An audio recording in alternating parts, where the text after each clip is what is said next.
Hello and welcome everybody to another episode of Healing Art After Hours. I'm Shauna Robeson with Creating Space Coastal. And in this video, I'm going to be talking about creating stencils from around the house. So I'm going to create some fun paper with stencils, and we're going to find out how to make stencil out of hot glue gun. And I'm still using the non-art supplies to work on my self-love journal. So still working on that, just doing some things inside. So let's get started.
Just a little recap of some of the supplies that I used to make these pages. I was using some stencils from things around the house.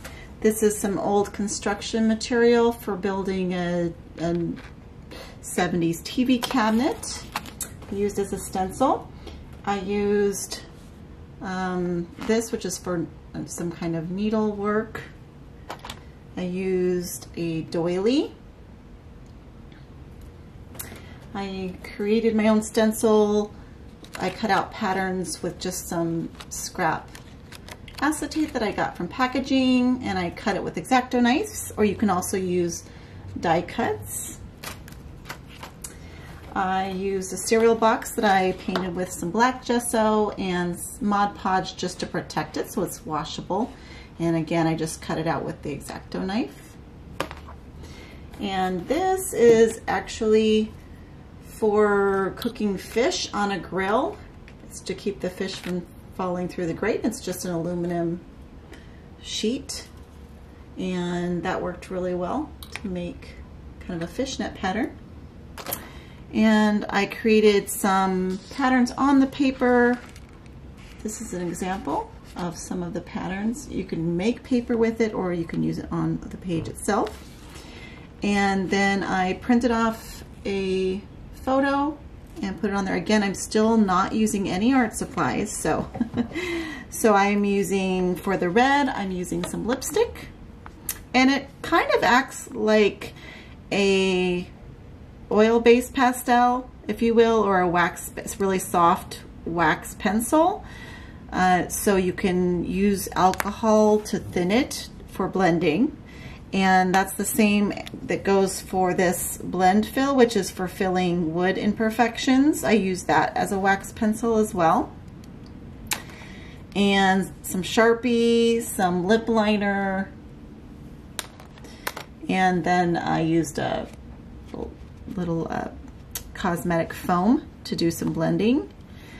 And then over here, I printed out a picture of a butterfly and drew some of my own lines. It was kind of faded, and then colored that with some lip gloss and eyeshadow. Used some string that was pulled out of an old sock as the background of that. And then again, this is the stencil pattern that I used with the lipstick, and I also used my homemade dye spray, which I made out of boiled red cabbage, or purple cabbage, I should say. You can also use, and I don't know if I use that here, but I also use just some instant coffee and water to do some sprays. Oh, that's actually how I colored and aged the paper. I did that the same over here. This I just took out of a journal and put that on that page and did a little stenciling around it. So that was tonight's project. Thank you for watching. Thank you everyone for joining me for another episode of Healing Art After Hours. Please don't forget to like, subscribe, or share if you find this content helpful. Thank you so much, and happy creating.